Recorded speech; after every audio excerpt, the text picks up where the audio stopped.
let's fix the blankets and get settled in. Here, sit back. And we are on the next part of The Wind in the Willows by Kenneth Grahame, read by CrispySkates. I'm excited to read it, guys. Okay. All right, let me get situated so that I don't move my phone too much. Okay. All right. Hole above, and after a short interval reappeared, staggering under a fat wicker luncheon basket.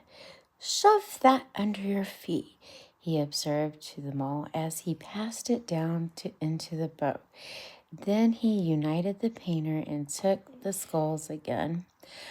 "What's inside it?" asked the mole, wiggling with curiosity.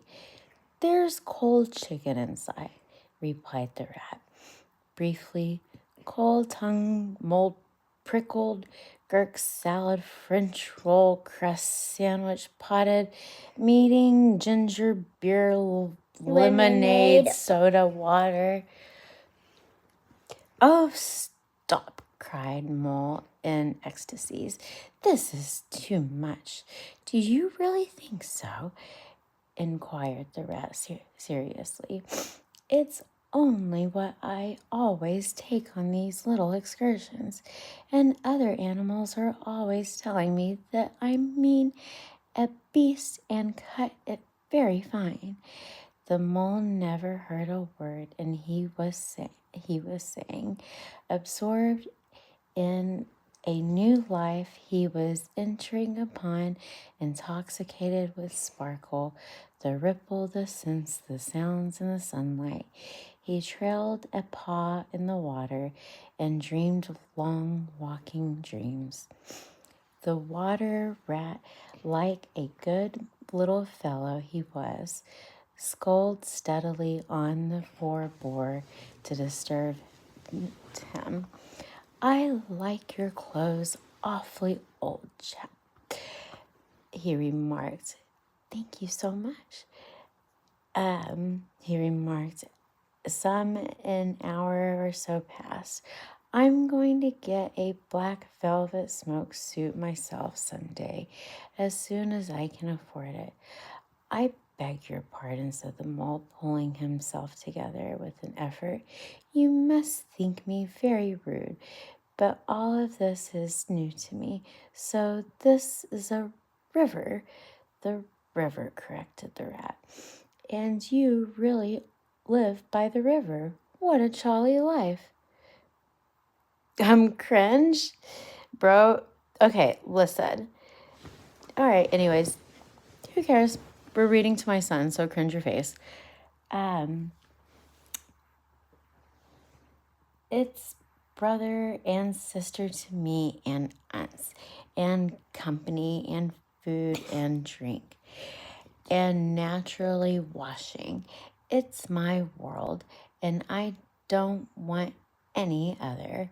What it hasn't got, not worth having, and what it doesn't know is not worth knowing. Lord, the times we've had together, whether in winter or summer, spring or in autumn, it's always got its fun and its excitements. When the floods are in February and my cellars and basements are brimming with drink that's no good to me, and the brown waters run by my best bedroom window, or again when it all drops away and shows patches of mud that smell like plum cake, and rushes and weed clog the channels, and I potter about dry sod over most of the bed of it, and find fresh food to eat and things careless people have dropped out of boats. But isn't it a bit dull at times?" the mole ventured to ask.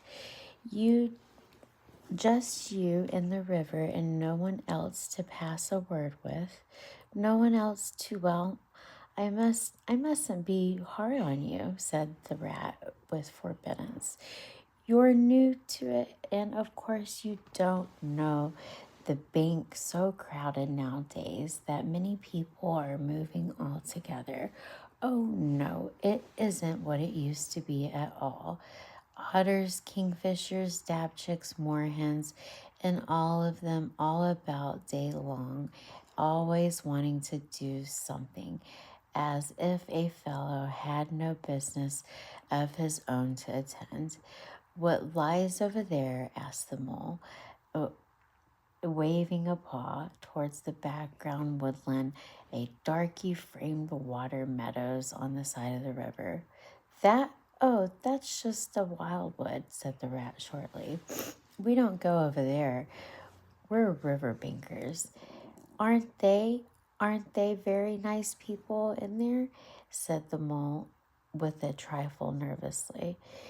Well, replied the rat, let me see. The squirrels are all right, and the rabbits, some of them, but the rabbits are mixed a lot.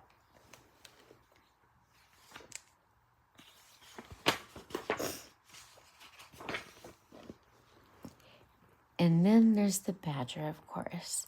He lives right in the heart of it and wouldn't live anywhere else either if you paid him to do it.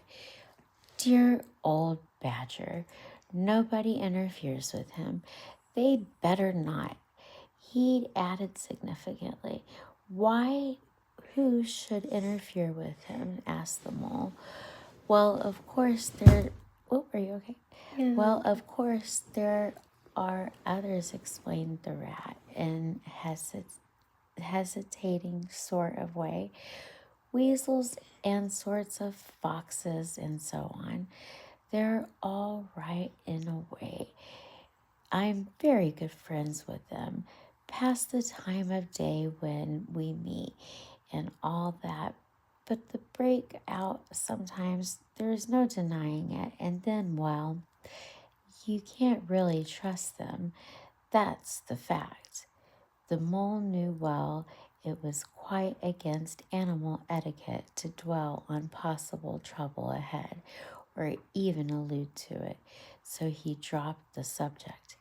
And beyond the wildwood again, he asked, where it's all blue and dim and one sees what may be hills or perhaps they mayn't, and something like the smoke of towns, or it only cloud drift? Beyond the wildwood comes the wild world, said the rat. And that's something that doesn't matter either to you or to me.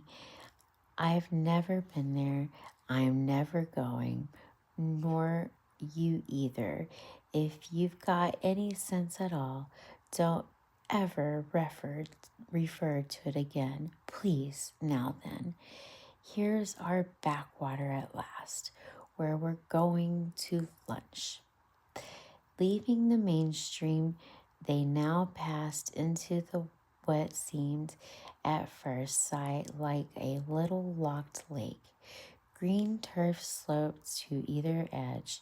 Brown snaky tree roots gleamed below the surface of the quiet water, while ahead of them the silvery shoulder of the foamy tumbler of the wire in arm with a rustling, dripping mill wheel that held up to its turn-gray gabled mill house, filled the air with soothing murmur of sound, dull and smoothie, yet with little clear voices speaking up clearly out of the intervals.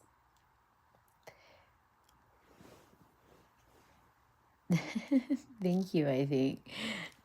Sorry, I was just reading the comments.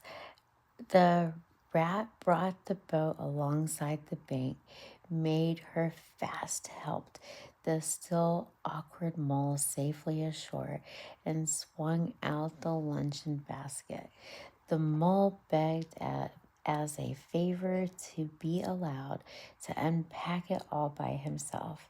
The rat was very pleased to indulge himself and to sprawl at full length on the grass and rest, while his little excited friend shook out the tablecloth and spread it, took out all the mysterious packets one by one, arranged their contents in due order, still gasping, oh my, at each fresh revelation. When all was ready, the rat said, "Now pitch in, old fellow." And the mole was indeed very glad to obey, for he had started his spring cleaning at very early hour this morning, as people will do, and had not paused for a bite or sup, and he'd been through a very great deal since that distant time, which now seemed so many days ago. "What are you looking at?" said the rat presently, when the edge of their hunger was somewhat dulled. The mole's eyes were able to wander off the tablecloth a little. "I'm looking at the mole, at a streak of bubbles that I see traveling alongside the surface water. That the thing that strikes me funny." "Bubbles, oh," said the rat, chirruped cheerily in an inviting sort of way. A broad, glistening muzzle showed itself above the edge of the bank, and the otter hauled himself out and shook the water from his coat.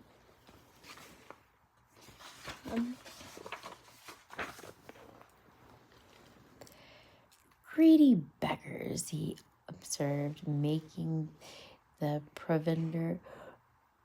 "Why didn't you invite me, Ratty?" Okay, you guys. All right. I cannot get this kid to go to sleep. Hang on just a second. You gotta quit moving. You gotta go to sleep. Everybody says, "Go to sleep." See? Go to sleep, Romeo. Okay, here.